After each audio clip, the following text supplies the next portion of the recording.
two-handle Grohtherm thermostat trims come with the service stops pre-installed. Right now I have them in the open position with a 10mm socket. If you thread them fully clockwise,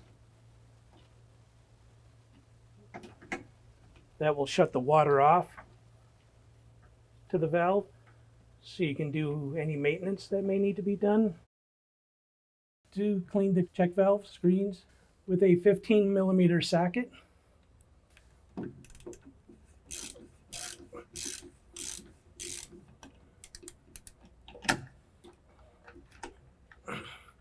Can remove the cover, and on the inside is your check valve.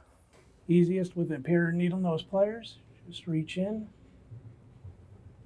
pull it out. You can clean the screen around the outside, flush it out. Once it's clean, you can push it back in.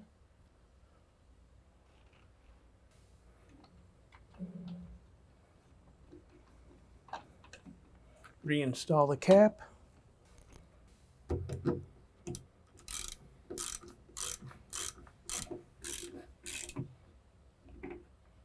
And do the hot side.